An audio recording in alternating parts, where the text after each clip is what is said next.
the mysterious artifact items of Barony, treasures that make adventurers risk it all. Today we delve into the legends and capabilities of these artifacts, from armor to the weapons. Let's dive right in with the Wraith's gown. This artifact is found in the last room of Bram's castle. The special boss vampire Bram drops this item after he dies. The Wraith gown acts as a cloak in terms of equipping armor, and it grants the player levitation and +1 MP regen. Like all the other artifact items, the artifact cloak is unbreakable, and blessing it will give it, like all the other artifact items, +1 armor class. The Sphinx's veil is the legendary artifact helmet found in the Gnomish mine. It can be found behind bars in the bottom right corner of the map, heavily guarded by multiple magic spewing traps. The lever to open the area up can be found in the shop located in the top right corner of the map. A pickaxe can also be used to enter the room. They are serviceable when found and give +3 armor class and +8 intelligence. When blessed, the Sphinx's veil will have both its AC and intelligence increased by 1 point. Like all artifacts except the Wraith's gown, the Sphinx veil will additionally gain 1 point of AC when in excellent condition, meaning when you repair it. Next up in the set is the chestplate, Dragon's Mail. The Dragon's Mail is found in the Cockatrice lair, located in a room shortly before the Cockatrice boss. It can be an easy to miss artifact because of the level's layout. Make sure to explore every nook and cranny so you don't miss it, as it's not dropped by or near the boss itself. It is serviceable when found, and it gives +5 AC and +1 HP regen. The Djinni's Brace are a legendary artifact pair of gauntlets found in the Sokoban. They are the primary prize for solving the puzzle on top of the piles of gold. Solving the puzzle is quite easy. That is, if you have a way to push the boulders. All you need to do is push them all off. They are serviceable when found and give +3 armor and +1 magic resist. And for legendary boots, we have the Oracle's Threads that are found in the haunted castle. They are found inside the castle in the back room to the right of the main hall. The Oracle Threads have a bonus effect of granting lesser warning, meaning they reveal moving entities on the map within a certain range, similar to the Ring of Warning. They are serviceable when found and give +3 armor and a lesser warning effect. Now that you have your armor, let's pair it with some special weapons. Wield the fiery blade Dyrnwyn, a sword that ignites with its righteous flame when wielded by the righteous. Dyrnwyn is the sword representative of the magical weapon. It provides several unique abilities in combat, smiting undead and demonic enemies for bonus damage, and setting enemies on fire when struck. Finding this sword is very rare encounter, often being found early on into the dungeon or not at all if random chance dictates it so. Unlike most other artifact weapons, Dyrnwyn does not have a reliable source to fall back upon if spawns are particularly unfavorable for the player, causing some runs to have no chance of encountering the sword at all. To compensate for the lack of consistency, Dyrnwyn is found in 2 sources: King Arthur, one of many named humans, and Shelob. King Arthur is a heavily armed human NPC found randomly in the dungeons. While the chances of finding this human are slim, places with naturally high human populations, such as Minetown, can help you locate the man and his sword. Shelob is the second source for Dyrnwyn and the far more common one to find in the dungeon. As the special version of spiders, Shelob is a very rare to find wandering around in the mines, and being a little more common in the swamp. The real source of spiders is in microstructures found throughout the mines, with several designs often housing 2 to 5 spiders each, which will increase the chances of finding Shelob significantly. It will also make it much easier to kill him, because you can shoot him between the lowered gates. Sharur is a rare artifact weapon in Barony.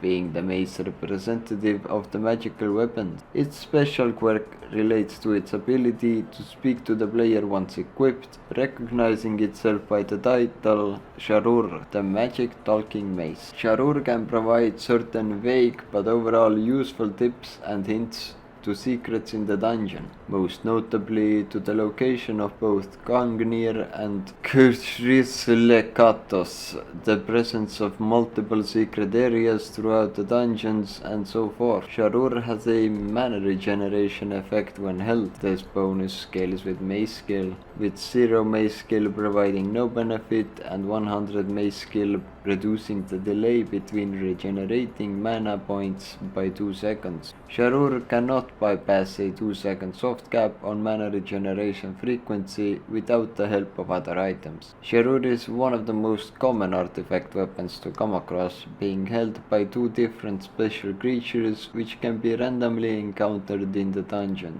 as well as having a guaranteed source after defeating Baron Herx. Sharur can be found most commonly in the swamp, where goblins frequently are found, and their special variant, the Potato King, can be fought and looted for their weapon. There is also a slim chance to find Sharur after the swamp, since goblins make appearances in the Sand Labyrinth and even the ruins. Even before the swamps, Ananasi is a rare named human who spawns with Sharur, being able to be found as soon as the player meets their first human inside the dungeon. To top it all off, Sharur can be purchased from the mysterious merchant after returning the mystic blue orb to him, where he will then give the option to purchase Sharur. Next rare artifact weapon in Barony is the Gungnir.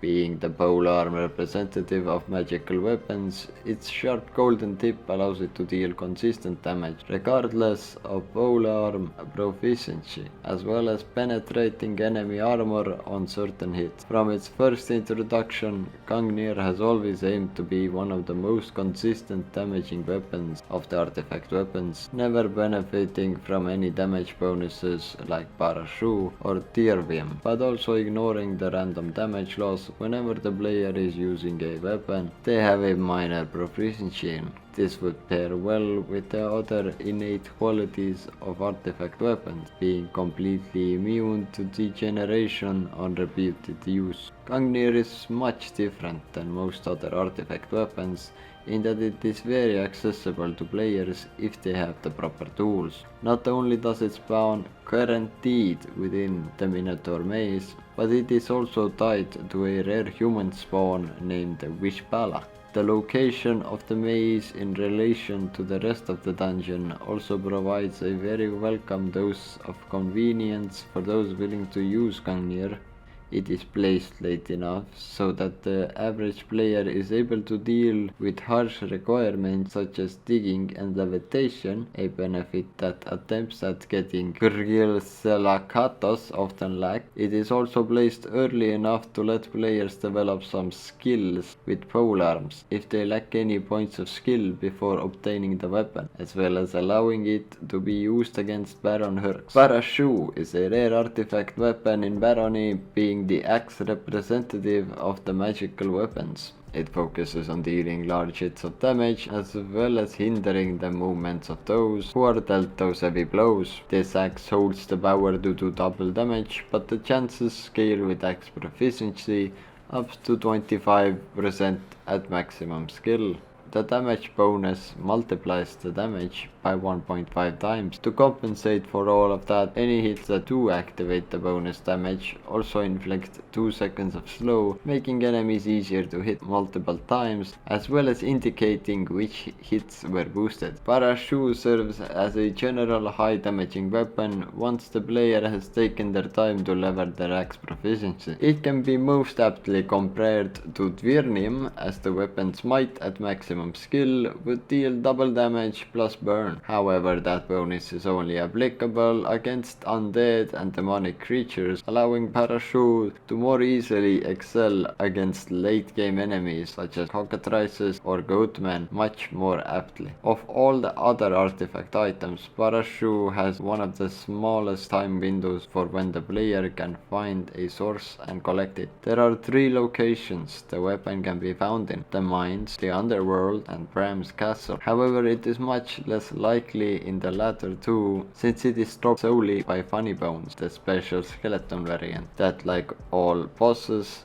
has a chance to substitute a normal enemy of its kind. There is a silver lining, however, in that skeletons are exceedingly plentiful in the mines, so it balances out the smaller window compared to other artifacts with a much greater likelihood of encountering the enemy which drops it. Off to the last one, and the fucked up name that we were saving for last. Khryselakatos is a rare artifact weapon found in Barony, being the ranged representative of the magical weapons. It serves as a random but powerful mid-range bow that has the chance to fire off any special ammo type in the game. Its arrows are said to be guided by the god, ensuring each shot finds its target. For its potential strength, Khryselakatos is hidden behind one of the most difficult tests of the dungeon, requiring the player to venture into the underworld to collect it and get back out to the main dungeon. However, there is a much less painful alternative further into the dungeon, even if it is rather late into the adventure as after Baron Herx's confrontation. The first and far more difficult method is the underworld, its portal found in the intermission between the mines and the swamps. To access it, the player must break a wall signified with a skull block, requiring the player to own a form of digging early on into the game. Going to the gnomish mimes beforehand to collect a pickaxe helps with this part. From there, the underworld is an exceptionally harsh location filled with deadly shadows and imps, which will wipe the player easily, as well as requiring the player to have some form of a levitation in order to travel to the other island. Having both levitation and dig is going to be a difficult feat, even by the last stretch of the dungeon. To have this kind of access by the beginning of the first intermission is an exceptional feat, with the more common forms of dig like the magic staff version or a ring of levitation can only be found far further into the dungeon normally. The second option is far less of a hassle, requiring only the mystic green orb after Baron Herx's boss fight to be returned to the mysterious merchant in Hamlet's sewers. After delivering, he provides the option to purchase Khryselakatos. This means that the player cannot use it against Herx or for most of the dungeon, but allows the player to obtain the weapon if they have missed their chance to do so in the underworld, and to use it against the remaining cave, citadel, and Orpheus and Eurydice. Each of these artifact items is unbreakable as adventurers in Barony, the choice of which to seek out and wield will shape your journey.